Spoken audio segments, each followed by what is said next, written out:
नमस्कार मंडळी, केम छो मजामा. तर हे आमच्या बेडरूममधनं दिसणारं शाळेचं चित्र आहे. हे गुजराती मीडियमची मुलं आहेत. माझा मुलगाही याच शाळेत जातो, तो इंग्लिश मीडियममध्ये जातो.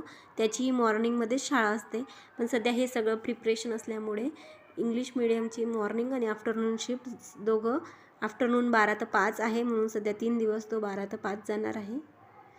तर हे सगळं प्रिपरेशन चालू आहे शाळेमध्ये. ही बरोड हायस्कूल दंतेश्वर आहे. तर शाळेवरनं मला अशी आठवण आली की माझा मुलगा म्हणत होता, मम्मी सध्या विंटर्स आहेत तर सगळे मुलं ग्रीन रेसिपीज आणता आहेत, green kachori, green modak, green चटणी, तर तूही असं काहीतरी बनव. तर आमच्या इथं काल पेपरमध्ये चटण्या स्पेशल पुरती आलेली होती, तर त्याच्यातनं मला आवडलेली कोथिंबीर आणि पेरूची चटणी मी ट्राय केली, तर सगळ्यांना आवडली. तर ती आज मी त्याला टिफिनमध्ये मूग डाळच्या डोशांसोबत देणार आहे, तर ती मी तुमच्यासोबत शेअर करते. तर चला, तर मग मी तुम्हाला दाखवते की मी कोथिंबीर आणि पेरूची चटणी कशी बनवली. तर मी कोथिंबीर धुवून घेतलेली आहे आणि मी तिला आता रफली कट करून घेत आहे. मी कुठली पालेभाजी ही कैचीनेच कापते, कारण ती हवी तितकी बारीक आपण कापू शकतो, जशी आपण चाकूने नाही कापू शकत. कैचीने खूप छान पडतं कट करायला पालेभाजी. इकडे तिकडे फैललेली राहिली तरी आपण तिला कट करून घेऊ शकतो, कारण आपण एकासोबत एक बंच घेतो तर तो व्यवस्थित कट होतो कैचीने. तर मी तिला रफली कट करून घेतलेली आहे. तर आता मी एवढा पेरूचा तुकडा घेतलेला आहे, त्याची मी छाल काढून घेत आहे.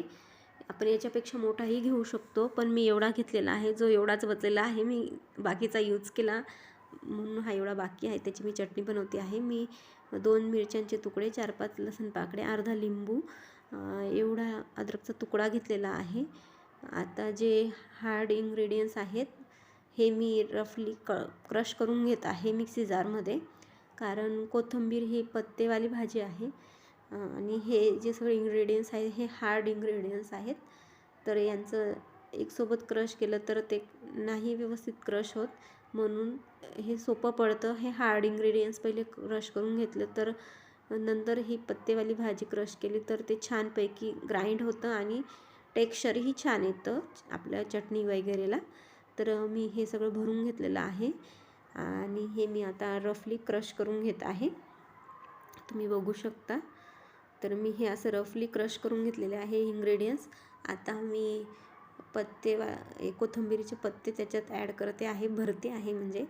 आणि हे सगळे पत्ते मी असे जेवढे आहेत तेवढे सगळे भरून घेते आणि हे सगळे भरल्यामुळे हे क्रश नाही होणार, आणि मी कमीही भरले असते तरी ते क्रश नाही झाले असते, कारण कुठलीही पालेभाजी ही मिक्सरमध्ये क्रश करायला गेलं तर ती डायरेक्ट क्रश होत नाही, तिचे तुकडे पण होत नाही आणि ती जागेवरून हलतही नाही.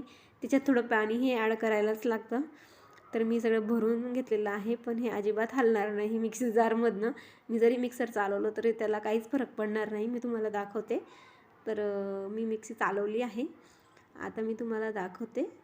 मी आधी पाणी घेते आहे, म्हणजे मला ॲड करायचं आहे. मी तुम्हाला दाखवते. कोथिंबीर जागेवरनं हलली पण नाही आहे.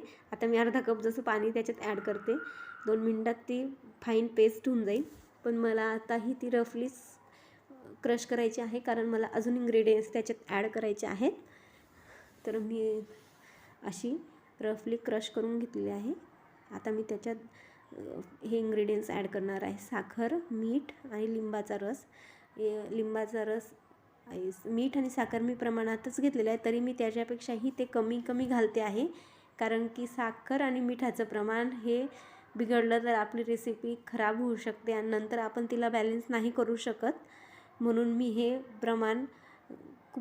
प्रमाणापेक्षा मी हे कमी घालते आणि नंतर टेस्ट करून मी हे नंतर बॅलन्स करून घेते, कारण साखरेचं आणि मिठाचं प्रमाण बिघडलं तर ती रेसिपी बिघडते, नंतर ती ठीक नाही होत. हे कॉम्बिनेशन प्रमाण आहे, यांचं कॉम्बिनेशन बिघडलं तरच रेसिपी बिघडते.